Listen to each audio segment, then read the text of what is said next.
Hello दोस्तों, आपका हमारे यूट्यूब चैनल में स्वागत है। हमने पिछले वीडियो में देखा था राजस्थान की चित्रकला और उसका बेसिक हमने अच्छी तरह से समझा था। और हमने देखा था राजस्थानी चित्रकला को 4 स्कूल ऑफ पेंटिंग में बांटा गया है। Mewar school of painting, Marwar school of painting, Dhundhar school of painting और हाड़ौती स्कूल ऑफ पेंटिंग।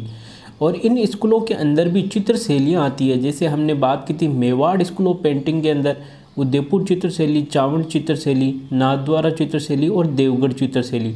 इसी तरह मारवाड़ स्कूल ऑफ पेंटिंग में भी चित्रशैलियाँ हैं, ढूंढाड़ में भी चित्रशैलियाँ हैं और हाड़ौते में भी चित्रशैलियाँ हैं। तो यहाँ पर हम एक एक चित्रशैली को अच्छी तरह से समझने वाले हैं, जो एग्जाम की दृष्टि से काफ़ी महत्वपूर्ण है।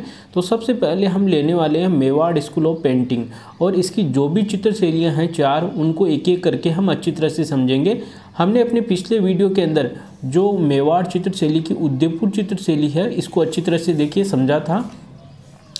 उदयपुर चित्रशैली को हमने अच्छी तरह से समझ लिया था। और आज हम देखने वाले हैं नाथद्वारा चित्रशैली को, इसको अच्छी तरह से हम समझने वाले हैं। तो आप देखिए, मेवाड़ स्कूल ऑफ पेंटिंग की उदयपुर चित्रशैली को पिछले वीडियो में देख लिया, नाथद्वारा चित्रशैली को इसमें हम देख रहे हैं।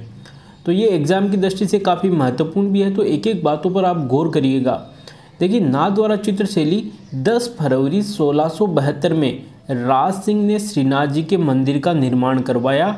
राज सिंह के समय से ही प्रारंभ और स्वर्णकाल। देखिए, जो नाथद्वारा चित्रशैली है यह राज सिंह के समय से ही ये शुरू हुई थी, और इन्हीं के समय ये स्वर्णकाल कहा जाता है नाथद्वारा चित्रशैली का। आपको पता होगा नाथद्वारा में श्रीनाथ जी का मंदिर है। श्रीनाथ जी का मंदिर मतलब भगवान कृष्ण के बाल रूप की पूजा की जाती है श्रीनाथ जी के मंदिर में।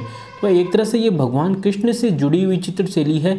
तो इसमें सब कुछ जो भी आएगा वो भगवान कृष्ण से जुड़ा हुआ होगा। तो आप एग्ज़ाम में अगर इस शैली से कोई क्वेश्चन आता है ना, तो आप तुरंत टिक कर दोगे, क्योंकि भगवान कृष्ण से जुड़ी हुई जो चित्रशैली से संबंधित जो भी जानकारी रहेगी वो नाथद्वारा चित्रशैली की होगी। तो यहाँ पर देखिए अगली लाइन, नाथद्वारा शैली को कृष्ण भक्ति की चित्रशैली व हवेली शैली भी कहते हैं। तो देखिए यहाँ पे नाम आ गया कृष्ण भक्ति की चित्रशैली, तो अपने आप आपको पता लग जाएगा नाथद्वारा। और हवेली गीत गाए जाते हैं इनकी याद में, तो इसीलिए हवेली शैली भी इसको कहते हैं। अब आगे देखिए, यह शैली राधा कृष्ण का चित्र, देखिए भगवान श्री कृष्ण से जुड़ी हुई जानकारी आएगी ना, वो नाथद्वारा से जुड़ी हुई होगी।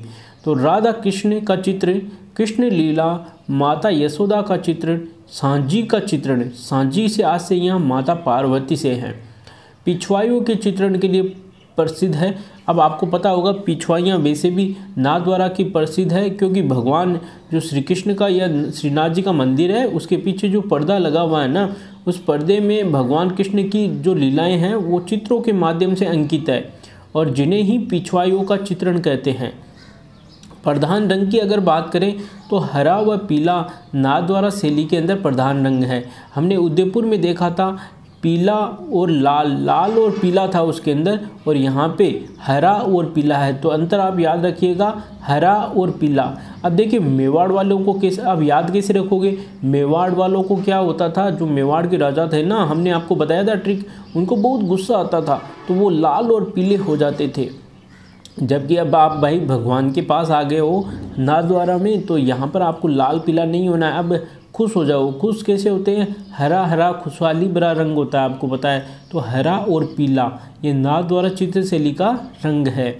अगर वृक्ष की बात करें तो आपको पता है भगवान श्री कृष्ण के या किसी भी देवता के मंदिर में जाते हैं तो केला नारियल यही चढ़ाते हैं ना, तो केला वृक्ष है वो इस शैली का मुख्य वृक्ष है। और हमने बात की थी जो मेवाड़ चित्रशैली है उसके अंदर, तो उसमें था कदम का वृक्ष, क्योंकि हमने आपको ट्रिक से बताया था कि मेवाड़ में भाई आपको कदम कदम के संभल कर चलना होगा, क्योंकि वहाँ के राजा लाल पीले जल्दी हो जाते हैं। अब देखिए, ये जो मेन एग्जाम में बहुतों बार पूछा जा चुका है, महिला चित्रकार कमला व इलायची, ये बहुतों बार एग्जाम में आ चुका है। तो ध्यान रखना, जो महिला चित्रकार कमला और इलायची है वो किस चित्रशैली से संबंधित है, नाथद्वारा चित्रशैली से। जो भगवान के, देखिए भगवान श्री कृष्ण के कमल का फूल आप चढ़ा सकते हो, बहुत अच्छी बात है। इलायची वो सुगंधित चीज़ है, वो भी आप चढ़ा सकते हो। तो ध्यान रखना, ये भगवान श्री कृष्ण से संबंधित है और श्री कृष्ण वाली शैली नाथद्वारा चित्रशैली है। तो ये एग्ज़ाम में बहुतों बार आ चुका है। अभी सेकंड ग्रेड के फर्स्ट पेपर में आया था। तो इस पर ध्यान देना आप। अब देखिए प्रमुख चित्रकार है, उनको याद रखने की ट्रिक भी आपको हम बता देते हैं साथ में, ताकि आपको बिल्कुल भी रटना नहीं पड़ेगा। जैसे देवकृष्ण, घनश्याम, रामचंद्र, नारायण, चतुर्भुज, उदयराम, चंपालाल, नरोत्तम। तो ये जो चित्रकार है, अब इनको याद रखने की देखिए ट्रिक देखिए। वैसे देखिए ये सारे नाम भगवान कृष्ण से जुड़े हुए हैं कहीं ना कहीं, तो आपको आसानी से ऐसे ही पता लग जाएगा।